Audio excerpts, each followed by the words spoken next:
Good morning, everybody, and welcome to the Bookshop Band's breakfast show. I'm Beth. You're not Beth. You've done I that always before. do that. It's been a long night. We're married. These things happen, don't they? Just interchangeable. That's Ben. I'm Beth. This is Ben. Bill and Ben. Bill and Ben. I'm Ben. Anyway, welcome to the Wigtown Book Festival's breakfast book show with us, the Bookshop Band. And we are joined this morning by three absolutely wonderful people. First up, we have Leonie Charlton, who's joining us from Argyll. Good morning, Leonie. And we also have Nick Bottomley from Mr. B's Emporium of Reading Delights. Hi, guys. Bath, where we Hello. first started. And we have Kate Moss joining us from Surrey. Author. No, Sussex. Oh, sorry. Sussex. Oh, yeah, I'm Ben. She's Beth. Exactly. I'm Kate. I'm from Sussex. Did I tell you how shambolic this is going to be? Is everyone feeling really relaxed now? Yeah, because so we know relaxed. what kind of show it's going to be. all on purpose. Very It's all free and totally easy. on purpose. Yeah, exactly. So welcome all of you. Thank you for joining us this morning. We are going to open with a song which I hope might lead us into the first author of this morning. Maybe you have to guess which of you will be talking to first based on the song. Ooh. Okay. This is a song inspired by. It's going to be. If anyone can guess in the comments who they think the author might be that we'll go into, do put up in the comment. But the first song we're going to play is inspired by The Mistletoe Bride by an author called Kate Moss, and it's a collection of ghostly tales, sort of taken from English and French stories and traditional stories and country tales. And The Mistletoe Bride is the opening and closing story in this book, and it's the tragic tale of a lady on her wedding night who goes to play hide and seek, which is our daughter Molly's favourite game in the entire world. And then, well, I won't spoil it for you, and the song pretty much says the story. So, anyway, this is The Mistletoe Bride, inspired by Kate Moss's The Mistletoe Bride.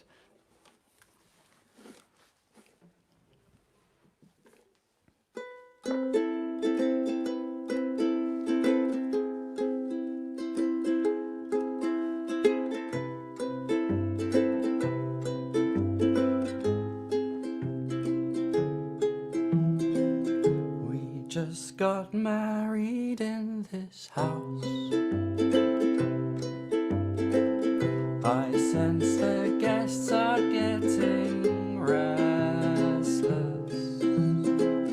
and so before we slumber, I grant you choose a number, but first we must kiss underneath the mistletoe.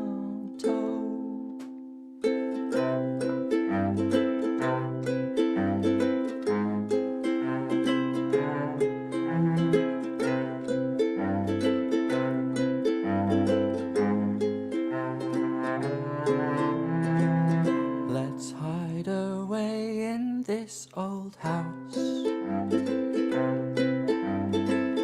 We'll count 100, then we'll find you.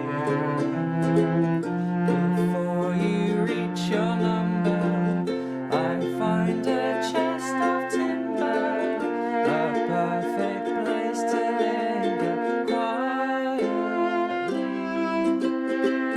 And as I put my head down, you'll never find me. I hear you running under the boughs of mistletoe.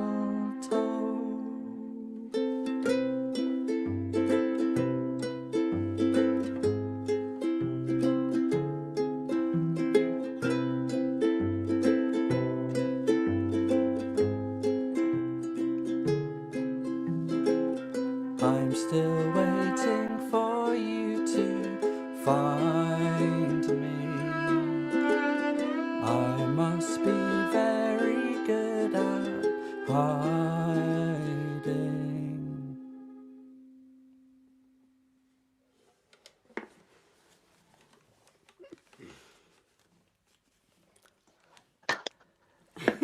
Thank you. Thank you. Such a pleasure to hear that again. Such a When pleasure. did we first do that for you? Was it in? Well, I mean, was it in Mr. B's? In Mr. B's in Bath with Nick, and it was at the beginning. I'm a carer, and it was at the beginning of the time when I wasn't able to travel quite so much, so I couldn't be in France researching in quite the same way that I had been. So I started to focus more on my own folklore of Sussex, and because I've always been really interested in folklore anyway. And although I snuck in a few French stories, it was very much the beginning of writing about my home as opposed to my adopted home of Carcassonne. And so I wrote a collection of short stories inspired by stories that I'd loved and that my wonderful dad used to read me from the Reader's Digest books of myths and legends of Britain. And I think it was almost the first event I did for that book was to come to Bath to see Nick and Mr. B. And that was the first time I think I met you guys. And it's just so wonderful to hear that song again, because there's such a gentleness to it. And it's such a sweet version that you've done when it could be really gothic and awful, because in the end it's about a woman who is found in her wedding gown as a skeleton, having been, suffocated in the chest. There is that. Yeah. Well, I think it was quite funny because it was around the same time as we got married. So there was that kind of link, and we got married in our house. So it was like a slight link that possibly needed to be a bit sweeter. Perhaps that was it. Can you guess what game we didn't play after our wedding night? I'm hoping. Yeah. No, but the place we lived in was this basically is a gothic kind of mansion, although we lived in the basement. But I did get lost before the first dance. I had a lot of people coming to find me because I went to go and get my cello because I was going to be playing a bit later, and everyone was going, "You're going to miss the first dance because you're not there, you're not there." And I'm like, they can't do the first dance without me. What are you talking about? No, and it's also, I mean, that's a lovely link, because that's one of the things that's so fantastic about folklore. And over the lockdown, I've been writing some more folkloric inspired tales in between the books I'm supposed to be writing, all of which will still be late, even though I've been locked down in my house for 6 months. Which, there's no way of us getting away apologizing for this now, but it's exactly that sort of thing about folklore, where the stories that are told 100 years ago, 200 years ago, 500 years ago, they still have a resonance in the modern day. And so the way that people get married, the way that they celebrate, a child coming, the way they celebrate death or honor death, all of these things, those stories remain the same, actually, even though the context and the place is slightly different. So, yes, that's good. That's great to hear. I'm so glad you didn't play hide and seek, guys. I feel we wouldn't have Molly at least. No. So, Kate, tell us about the books that you should have been writing or have indeed been writing over this period. Yeah, it's a very interesting thing, and I'll be interested to hear what everybody else says. I think some writers have found it, in a way, life isn't so different, and have felt able to keep working in the way they normally do, because most of us spend a lot of time on our own in our houses, writing, obviously. But I've always had a real balance of the two sides of things. So I have a period of time when I'm writing and researching really intently. And then I have 6 months of being on tour in the UK and abroad, which I love.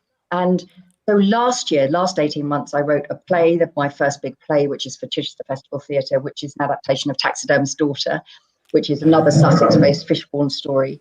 And that was a really big thing. It's the first ever main stage play by a woman, new play by a woman. And I was really looking forward to that. And I've finished writing the second of my Burning Chambers series, The City of Tears, which was due out in May. And I should have just been traveling the whole of the year doing all of that. And so when that couldn't happen, I found myself creatively and imaginatively completely becalmed, because I hadn't yet got my head into the place of the next book. And because The Burning Chambers is a series, there's 4 of them, inspired by T.S. Eliot's 4 quartets, the 4, there's fire, earth, water, all of that sort of thing. I'm writing the air one now, should be writing the air one now, which is, 17th century. But The City of Tears is done, but it's not out there yet. So nobody much has read it. And there is a really strange thing about, I feel like I'm abandoning the characters in that book which is a novel I loved writing, and I'm really desperate for people to read. I think, I feel I got a lot of things right in that novel, The City of Tears. It's now coming out in January, but I can't quite leave those characters to write book 3 because they're not out there yet. So it's been a really odd time. I've just, what I have done is I've worked out, because I had to work it out for something. I've read 210 books. So that's what I've done. Wow. I've reread all of Agatha Christie, all of Ngaio Marsh, all of the Golden Age. I am now a walking encyclopedia of ladies of a certain age writing crime at a certain time. And I'm now on to Apparently, Agatha Christie has been very popular in the bookshop here in Wigtown. It's been the bestseller. I think what it is, on the one hand, all of us, of course, we are united by a love of reading and books. And it's about these sorts of very difficult times in the world. I write historical fiction. And in the early days, when I was promoting The Burning Chambers, only in 2018, I would start by saying, well, of course, we never know we're living through history. And of course, then you have to stop, because we do know we're living through history. And the world is very, it's an ugly playground of a world at the moment out there. And I think, therefore, you often go back into books that are familiar friends, that you have read before, that will stir up your emotions and entertain and keep you company, but they're not going to surprise you. And all of my surprising in terms of my reading has been non-fiction. And I've read a huge amount of new non-fiction. And that's been very interesting as well. So my patterns, the only time it's ever happened to me before was when I've been grieving for my dad when he died, and then my mother, and I've lost the ability to write then. And it was reading that got me back to writing then. And it's felt very similar to that, of not quite having any intellectual space for something new and creative of my own. But I'm tiptoeing back now. And if my publisher's watching this, it's nearly finished. So what can I say?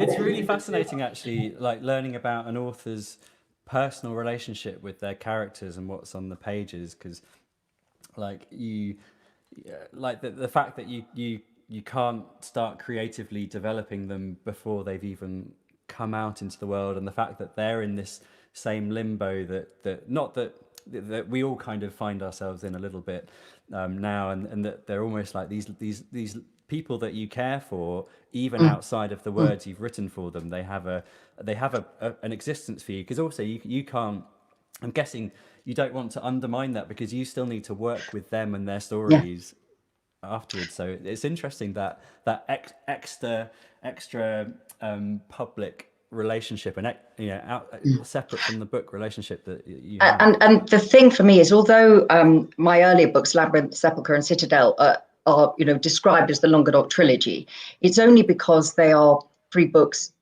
that are a love letter to Carcassonne, essentially.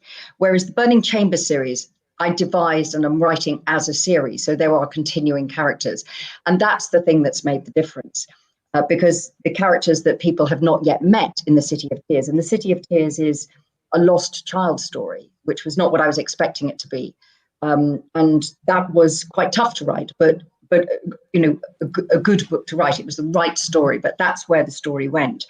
And so it's a very odd experience, because some of the characters in The City of Tears that nobody's yet met, and hopefully you're all going to order from Nick's bookshop, Mr. B's Emporium, because I've been signing all the independent bookshop editions at the moment, special editions, with the help of a lot of glasses of something cold and white, because it's really boring signing all of those. But those some of the characters in The City of Tears that people are going to meet in January are dead in the new book.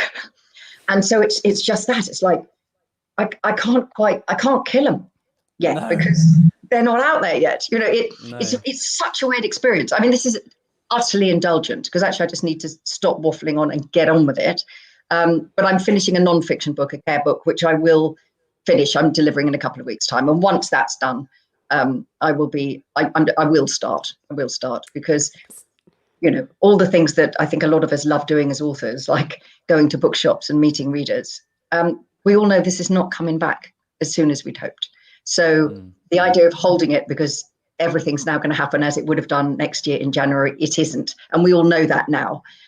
So in fact, I can't just sit here until I'm allowed to go and talk to readers in bookshops, because that might be longer than we want, you know. Absolutely. And just very quickly, I was just thinking about what you were saying, and thinking about certainly my songwriting process, and I don't know about Beth, but one of the things, like playing that song to somebody, especially in an early stage, is like if or playing a mix of something to somebody else informs how I finish something. Like, I don't know quite how I feel about something until I've sat next to somebody who's listening to it, and they don't have to say anything, but my opinion about, it's the way you're watching. And are you still, in a sense, is there a part of you that's waiting for putting the characters out, and watching or feeling the response of other people that will inform how you continue? I think there is. It's not how I believed I write. I don't sit there with an imaginary reader in mind. When I'm doing, my historical novels are big, physically big. And my first draft of any of my big historicals is all emotion. So I know the sort of story that I want to write. I know I've done all the research. I've done got the time period. I know what the real history is. I've got my gang, my cast of characters, if you like, my actors. But the first draft is, okay, let's just start and see where we go. And that's how I discovered with The City of Tears that it was a lost child story. So it starts in 1572. It's the Huguenot Wars of religion with the Catholics. It's about the moment at which France, a very strong country, basically turned on itself and descended into civil war. It's about the loss to the country for hundreds of years because of that religious conflict that destroyed everybody, really, in the end. And that was really how I started writing the book. But when the characters came onto the page, it turned into a very personal, very searing story about a lost child, in the St. Bartholomew's Day massacre. Everything, what we all know the numbers of people that died. We all know that was the turning point of the wars of religion and the Reformation in France. But what if the only thing that happens that matters to you is in the melee, your child goes? And actually the shadow of that is bigger than anything else. So when I write, I just put all of that down on a page, and then I go back to it. The second draft and the third draft is the kind of putting the structure in, making it all work, putting the clues and taking it out and resolving, the resolution, exactly like a piece of music, that sort of way that the chord needs to resolve. You can't just leave it there. But with it going out into the world, I find I sometimes don't know quite what the book is that I've written until I see it reflected in readers' faces. And it's not that it changes how I write or what I'm going to write next, but it's more there's that moment of, for me, it is about a partnership. That's why I publish, not just write. And the idea is that you have a book and you put the book there when it's published, put it into the hands of Nick or any other bookseller that you like. And then it's a relationship between the reader on one side and the writer on the other side. And the book belongs to the reader as much as it belongs to me. And so until I have that kind of reflection of City of Tears, which is a book I'm really proud of, and I feel it whips along one way and another, even though it's a mighty old tome. I just feel it's not finished. It's not finished until the readers come to it. It's that, really. Oh, thank you so much, Kate. It's fascinating to hear about it, and really, really looking forward to. Well, I need to get on the Burning Chambers first, but you've got 3 months. You've got 3 months in there, Ben. It sounds like the perfect Christmas book to Exactly. get myself through there and then ready for next year. So all the best with that launch, and thank you very much. Yeah, and congratulations on your massive amount of reading. I know. I do feel I have to remind myself that is important too. Because it's that thing that you feel like, what was it, Victorian parlour maids? That you shouldn't read novels in the morning or something. Oh, you should. Well, thank you very much. Thank you. So, and moving on to our second author of the morning, Leonie Charlton. Leonie, so nice to have you here. And you are joining us from up in Argyll, where I was told the other day it has the best chanterelles in all of Scotland. Yeah, it's been a great year for chanterelles. It's been a great year for lots of What's things. it been a great year? Yeah, absolutely. Wildlife-wise. Okay, so it's been a great year for the birds. They've had such a happy time, and they've had broods after broods of chicks. It's been the most phenomenal year for red squirrels. I've never really had a lot to do with red squirrels, and every day I meet red squirrels. So that is a really joyous thing that's happened this year, in amongst all this. We found moving to gloomy Wigtown from, well, we actually moved pretty much from living in a field, you know, in Somerset, in a house in a field. But like the connection that we felt coming to Wigtown, like seeing the migratory birds come in, feeling the seasons, hearing the seasons in a way that we just never got in a city, was extraordinary. And then this year was kind of just ramped up just that more. And the one thing we've moved into a new house up here, and we've had our bird feeder out, and just watching all the birds come in, and we basically had about 4 or 5 months of just house sparrows. And I love house sparrows, the most wonderful pretty birds ever. But we were kind of hoping for another one, and then Beth called up so excited, bird, come down quick to the bird feeder, and there was a greenfinch, and it was just the most exciting moment of our lockdown, I think, when a different bird came. And then after that we had goldfinches and chaffinches and yeah. great tits and blue tits, and it changed. It just sort of exploded into this diversity. But that's so lovely that's the first thing that you've said. It's been a great year for nature. It's because I think it really has allowed, and perhaps, you know, these things are always there, but we're observing them more as well because we've had a bit more time to. Absolutely, Beth. Just that slower pace. I'm really interested in slowness in all sorts of ways.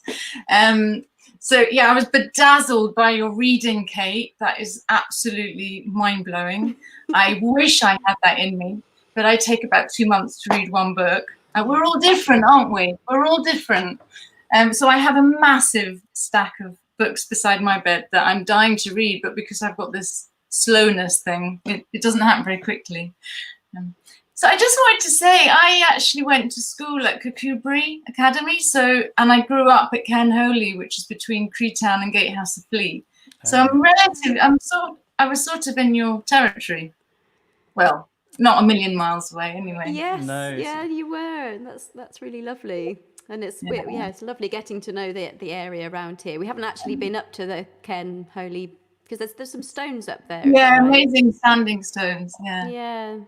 It's one of those things on the A75. There's so many things that you want to stop at, but you're often on your way somewhere. But again, it's that slowness thing. If we took time to stop and do these things, I mean, it's really worth a visit. That's where I think it's possibly a fetish about standing stones came from. Was just spending so much time in them and around them as I was growing up. Well, it's amazing when you come across them. We've got the Torhouse stones right near Wigtown, which are I believe the ones those ones are very sharp and pointy. I think I've seen a photo of them, but the Torhouse ones they're almost like bowling balls. They're all kind of smoothed round and look like marshmallows in the ground. They're quite bizarre. And actually, it's amazing when you look over. There's a field over the road, and you suddenly get your eye in, and you see 3 other round marshmallow type stones in the ground, and you realize, well, they were obviously part of the same thing. And it just, you know, the standing stone is your reference, but actually they're part of kind of a historical landscape that is much bigger than that you probably see all the time, but you don't recognize as having those stories in. Yeah, because I grew up around the Rollright stones, which have the soldiers on one side of the road, and you have the king stone on the other side of the road, and it's those connections are obviously. How did you get there? You get a sense of connection to something so much bigger, so much deeper, much as you do when you're watching the geese fly over, or really. And your book is kind of like a memoir of a journey or a place Can you tell us about? It's the Memories of Sea in Spider Silk. And how was that book connected to nature? Okay, so massively connected. It's called Marram. I've got one here to show. Look, there it is. Oh wow. Marram, Memories of Sea and Spider Silk, and it's a travel memoir of taking Highland ponies with my friend up through the Outer Hebrides on the west coast of Scotland, so from Barra up to Lewis, and we actually finished the journey at Callanish, Standing Stones. Wow. And one of the things I love to do most in life is to go off with the ponies into the middle of nowhere, usually in May time with my friend, and just disappear. And we had this trip planned for a long time to go up through the Outer Isles, and it felt a bit undoable. It was quite, logistically with ferries. And anyway, we got it together. That was in 2017. And it was never really intended to be a book.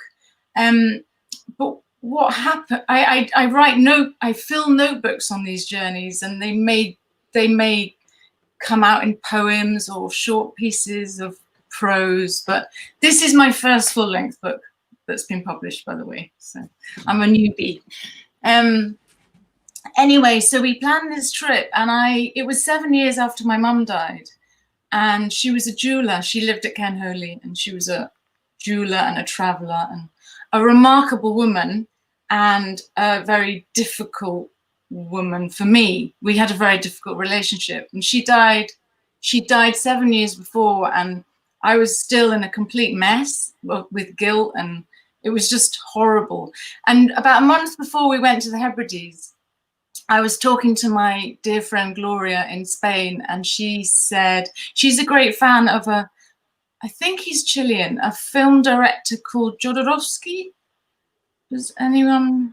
Jodorowsky? I'm nodding like I look really intelligent. Yeah, he's quite out there, surrealist, and he's quite an extraordinary character. Anyway, Gloria's really into him, and she said he talks about ritual a lot, and why didn't I try and do something a little bit ritualistic to help? And I thought, well, why not? Because I'm screwed, really. I'm not getting anywhere with this. It's horrible. And so on the journey, I took a bag of her beads. I went into her collection, which we still have. It's just too painful to disband. It's still there. And I chose a little selection of her beads, coral and quartz and tourmaline and pearls, all small and natural, no plastic, in case anyone's panicking. And we set off on this trip, which was in and of itself completely remarkable, taking the ponies up through the Outer Isles. And every day, when I felt moved, I would leave a bead in a certain place, on a tide line or under a standing stone, or wherever I was moved to. And I had these daily conversations with Mum. And so I started to write them down in my little book. And I could feel something changing inside me. And I really felt so much lighter at the end of the trip, and very much in a place of love. Very much in a place of love. And wow. When I got back, I was in the middle of a novel, and I just had to stop everything and write this book. And I'm so glad I did. And that's the story of Marram. That sounds fascinating. I mean, it's a bit like what Kate was saying, like, old folk stories from hundreds of years ago still have a relevance, and people might kind of double take at some kind of ritual. What's the point of a ritual? But these things are things that people have used for probably thousands of years in their own way, or making something that in its practicality doesn't mean anything, but in a human sense is actually extraordinarily useful.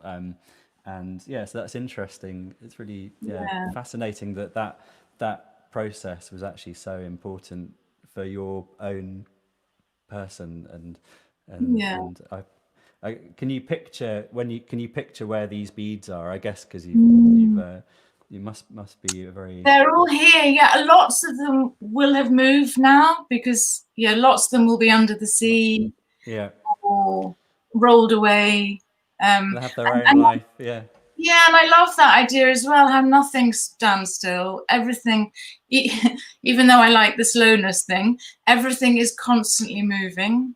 Yeah, that's another thing about how I like to travel with ponies is I'm not very mile orientated or very unambitious in terms of speed or distance or any of that. But I just love the presence. We can all be totally present when we're out in nature, I suppose, or anywhere. But if you're with an animal, they bring a whole different level of presence. I mean, they're a reflection of, oh, you thought you were present? Take another look. Yeah. Wow. I guess you can't really. I mean, you must have planned a trip like that, but you are going you're being led by the ground in front of you and the animal that's with you, and there's so many factors. So were you sort of camping as you went, and you just stopped where you go, or I guess there aren't many Airbnbs with a stable. No, I mean absolutely, Ben. That's a really important point that you're led moment to moment, and very much like this breakfast show. I love this format that no plan. Yeah, I really like that. One isn't prepared. Let's see where it goes. Let's have that connection. I love that. It works really well, and that's how I like to be. So there was a degree of planning in the Hebrides because of ferries and dates and real life, and we had enough space around it to be flexible and respond to whatever we needed to. We met amazing people all the way through who were incredibly helpful and suggested places we could go. So we were always changing our route. And being as flexible as we could be.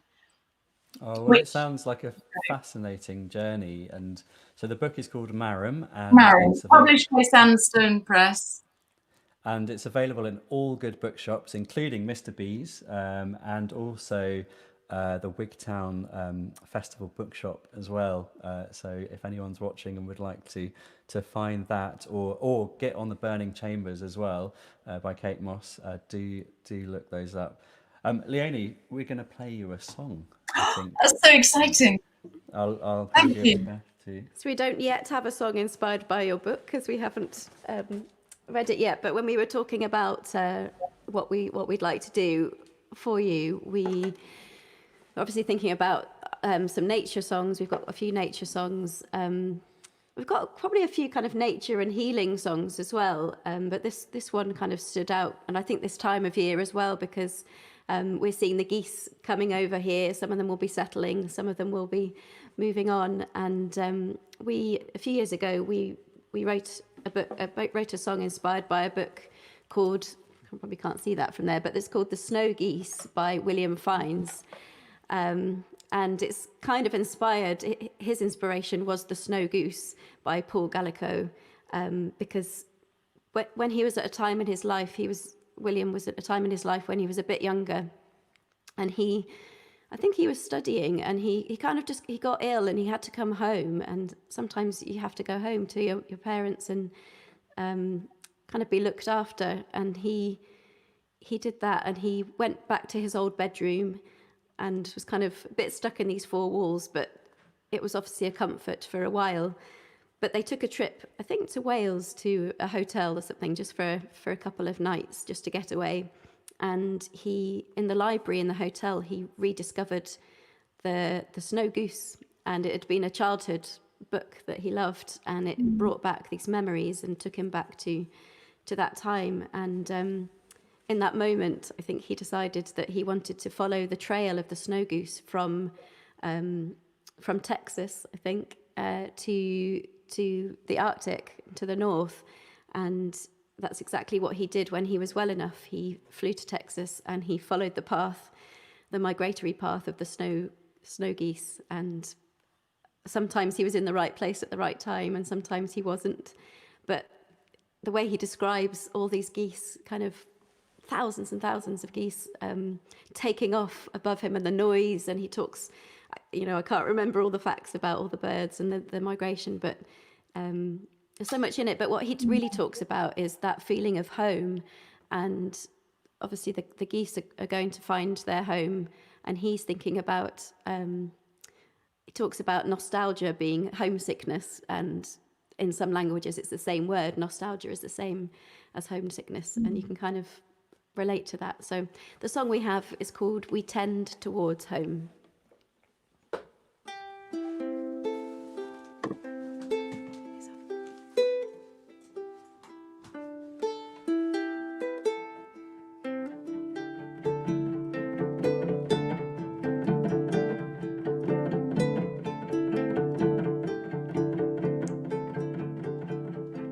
A land unseen, but dreaming of a name.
Thank you. That was stunning. Oh, thank you Thank very you, much. Leonie. It's so lovely to hear about your journey and the rituals, and it was making me think of one of the reasons we moved up to Wigtown was our connection with a place called St Ninian's at Bay, and there's a cave there. And one of the things for a few people that we've lost in our lives, we've taken a candle, lit a candle in the cave and just left it there, and that's what people do. And that's felt like, a release, a special place. There's the sea, and there's just something that connects. So we are going to move on to our last guest now, Nick Bottomley from Mr. B's Emporium of Reading Delights in Bath, where in 2010 we all kind of got together as a collaboration to start the Bookshop Band. Would you say that's a sort of fair description? That's a good summary. Is it exact? It must be very close to exactly 10 now. Yes. 10 years ago. Yes. When we did that. We did a test event. We had lots of because it was an autumn. It was an autumn season. Yeah, autumn season. Well, the test event, I think we had lots of booze, so it went really well. Or every event we have lots of booze available. You never know. Yeah, that's why we kept coming back, Nick. And we kind of, we added quite a lot of theatre to it. Because you wanted to kind of reinvent the author event. And cost you a lot in booze, so. Absolutely, and you basically reinvented the author event, where it was a theatrical time to perfection, except for our bits, that kind of created an atmosphere around the author's book, as opposed to just the author coming, reading, answering some questions and signing. It was very much a multi-sensory thing with themed food and discussion like about the context in which that author's book was relating to other books as well.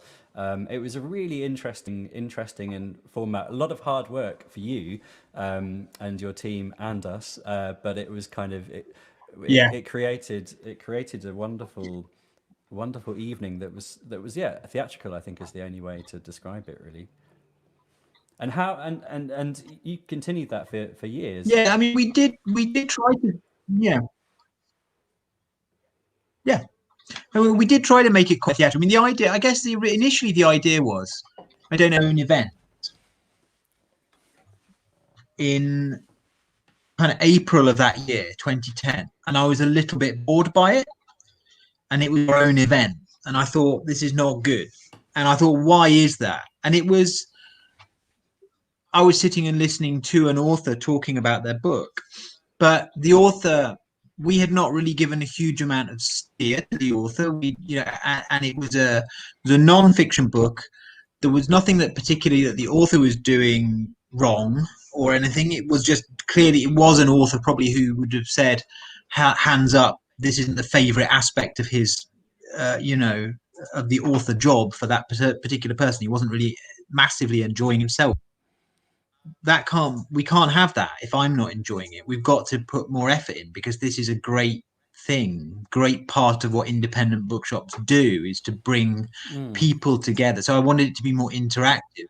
So we had a few ideas. One was to add food, and that gave us the chance to work with local foodie companies. So we did this like buffet that we put on at half time in the event. The second was to split it into two halves, to make it a bit longer, to openly say, there's always that thing where people come to an event and they're always wondering if they should try and grab some food before, or should they eat in a hurry at home before, or should they eat afterwards, So let's just take that out. Let's embrace it. Let's make the whole evening around the bookshop and the book. And so we wanted to do that. And as I say, we really like the idea that we could go to some foodie companies nearby who weren't necessarily ones that normally did that kind of outside catering type thing, but they just loved it. Was a chance for us to promote them to the audience. And then the other thing we really wanted to do, or two other things. One was music, and that's where you and I had that conversation. And then my initial idea really was, could you write a song, could you play a song that was somehow relevant, or some tune, or something that I never had in my wildest dreams, although I should have known the artistic sentiment. I should have thought it through more, but I never had in my wildest dreams the idea that you would end up being fine with literally reading everybody's books who came to us and then writing fresh, material, being in that incredible creative output especially in those first 6 years. You're writing songs at, faster rate than any musicians out there. And then the last thing we wanted to do was spend the time that we had. Yeah, exactly. And then the last thing we really wanted to do was make the conversation with the author much more interactive. So that's when we committed to always interviewing our authors rather than asking them to just talk, unless they specifically, we occasionally have an author who says, look, I thought this through. I want this. I almost have a show. I want to do it. And then, of course, that's fine. But other than that, we wanted to make it more and to be much more rigorous about the events that we had. Like, to just really focus in on authors whose work we love, whose work we're hand selling, who we admire or who we're excited by if they're a new author, and who we really, really want, and to really curate that just as we curate the books on the shelves, and to spend time talking with the author as well about other books, which is like we just heard with what Kate was reading, and to hear about their influences, to hear about what they enjoy reading, to hear maybe, about the process and everything about so that's kind of what we envisaged, and that's what kind of morphed from those early ones. But we did add a lot of sort of quite strange theatre into it as well. I think we had sort of almost like air tickets on the prototype one. When we did our first one, we kind of envisaged that we almost handed people kind of rail tickets or something. It was Travels from Your Armchair. I guess that was what we were thinking. The first season was called Travels from Your Armchair, and your album matched it. So I think when people went upstairs, we kind of took in we tore their ticket stubs or something. We made so we had a lot of You mentioned there, Nick, curation. How important do you see bookshops' role, and especially independent bookshops' role, as curators, not just within their walls, but within the publishing industry? Does that curation go beyond the bookshops? Yeah, I think it's massively important. So some booksellers will differ in their view on this. Some will argue that their job is not to guide the reader, for the reader to be able to buy anything, and then obviously there's political elements to that discussion as well, and there always has been. What should we be gatekeepers? But there's a difference in my mind to curating and gatekeeping.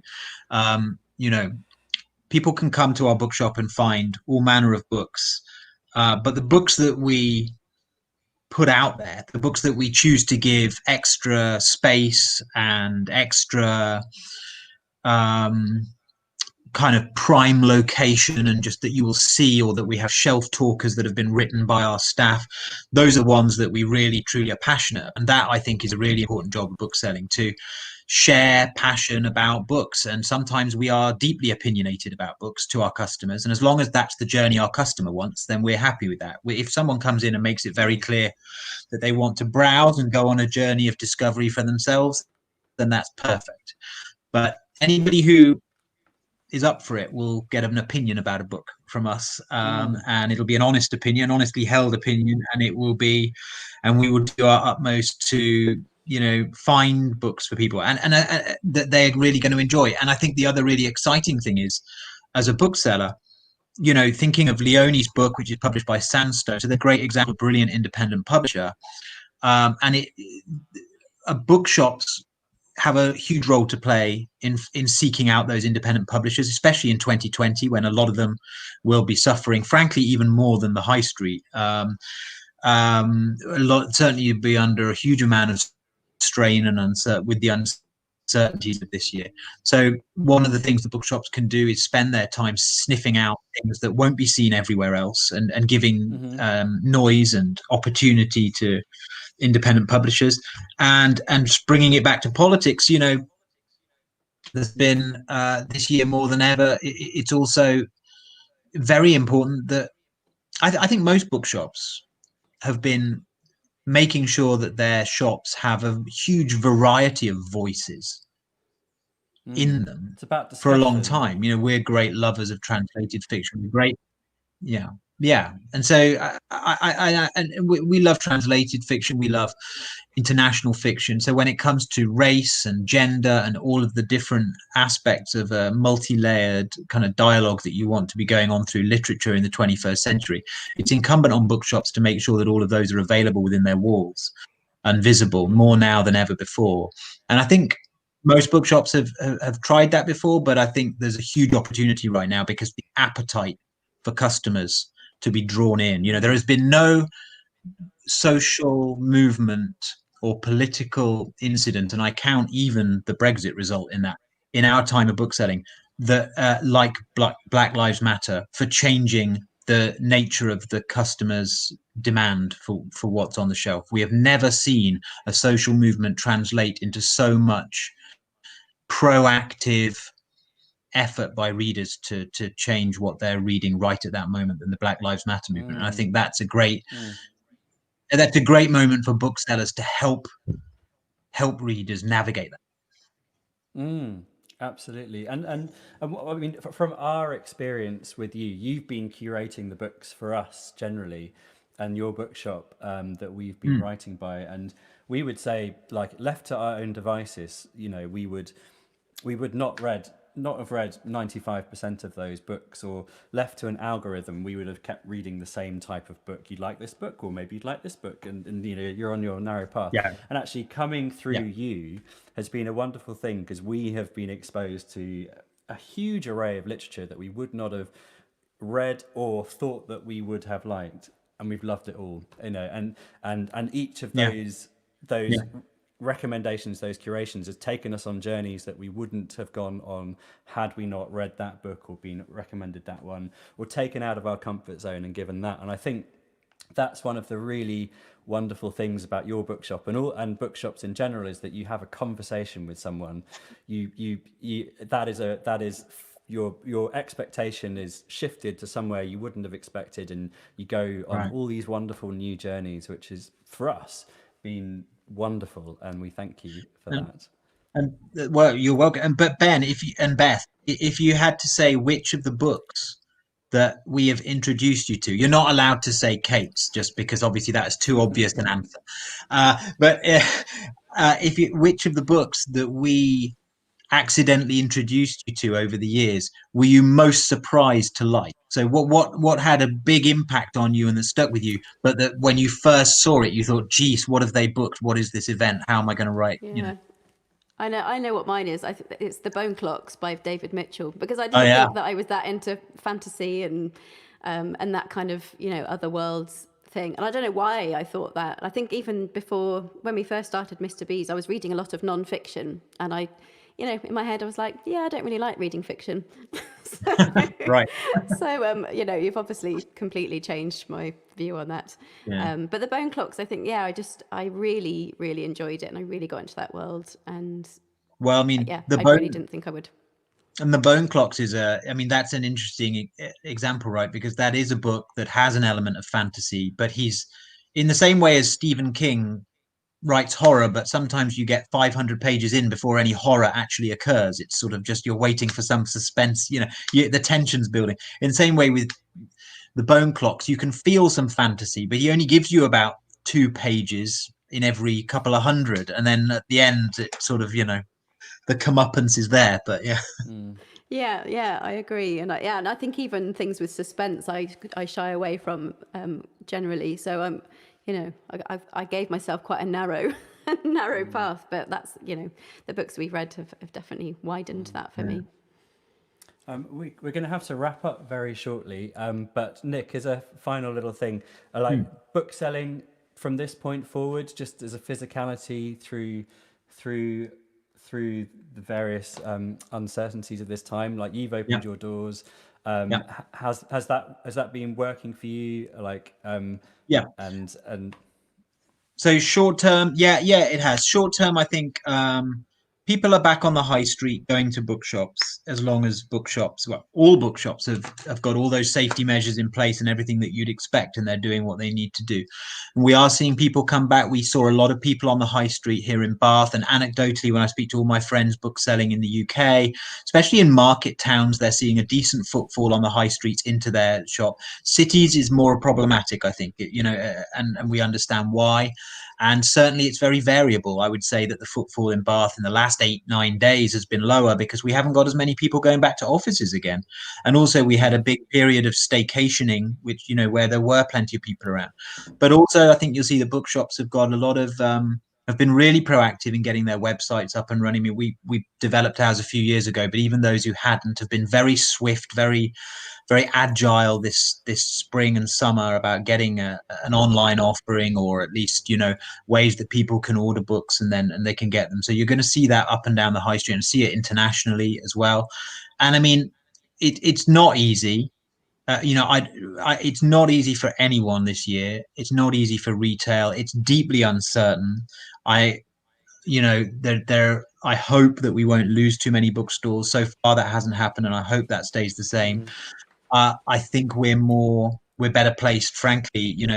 I would worry more as in your positions as live entertainers. We spend our times worrying about how you guys and how the venues that you play at are going to come out of this. I think they're even further on the front line than we are, and we're aware that people still do want books in lockdown, just like they want music, but it's slightly easier for us to deliver it. Although God knows, 21 lockdown shows, you guys have managed to deliver it in your case. Anyway. But on an upside, what I do think is that the high street's going to end up with like a cavity filled mouth, quite frankly, across the country. There are a lot of businesses that are going to go, and not necessarily independents only, and a lot of big chain retailers. We are going to see an awful lot of retail redundancies. But I think that when we come through this, we were already in a place where independent bookshops were starting to become real keystones of the high street. Like not so much the most vulnerable, and because of Amazon's sort of pernicious impact, we've kind of endured that. We were the first industry to endure that effect.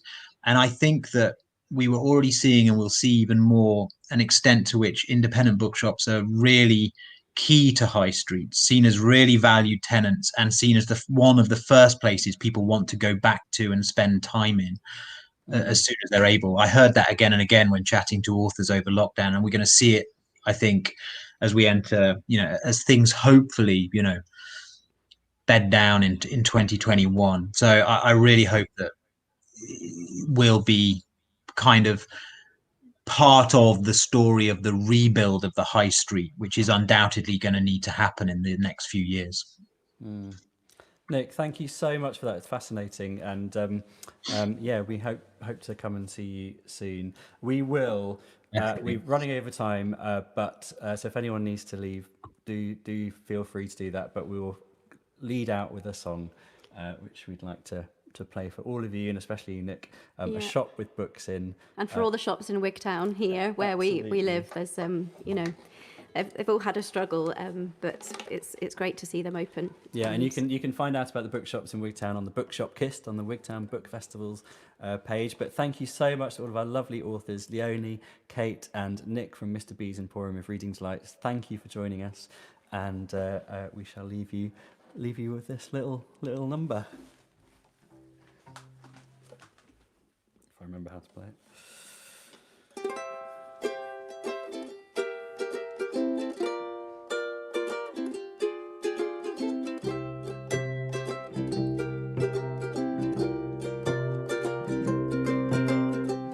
There's a story waiting inside, behind a door as it opens wide, and I wander in, hoping to find something, as they tell the stories we know and those we don't are waiting to be held and taken home.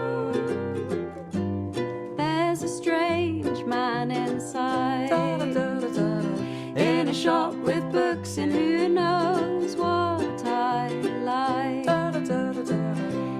shop with books and he'll rush with tea to my side. In a shop with books and a stack of books piled high. And if I'm lucky enough, there will be lots of stuff that makes me smile inside.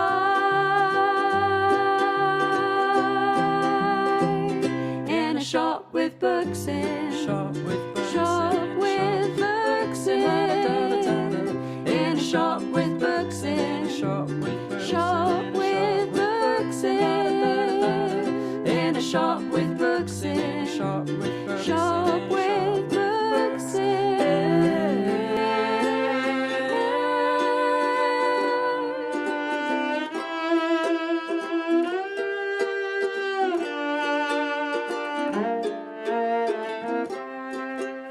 shelves stacked high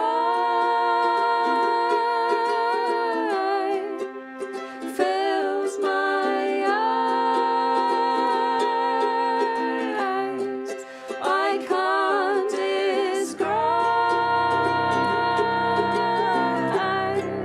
Who knows what you'll find? A lovely lady guides me through. In a shop with books in, I smell the pages, excitement grew. In a shop with books in, am I to be in company of such purveyors of quality? Her knowledge is vast, her hand reaches out, pulls the spine of a beautifully bound book of delights picked especially for me. Ooh, I'm so happy. Shop with books in, in a shop with books in, shop with books in, in a shop with books in, shop with books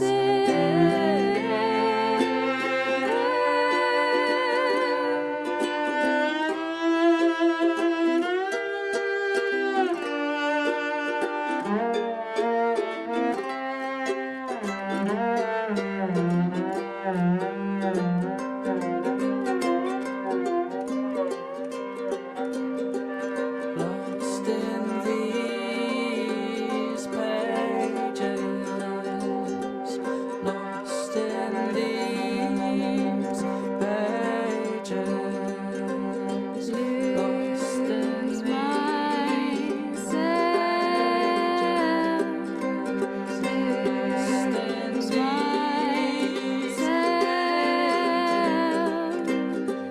I sink myself into and settle down. I sink myself into and settle down. I sink myself into and settle down. I sink myself into and settle down. Thanks, everybody. See you tomorrow morning. Thank Thanks to all our you. authors. And roll.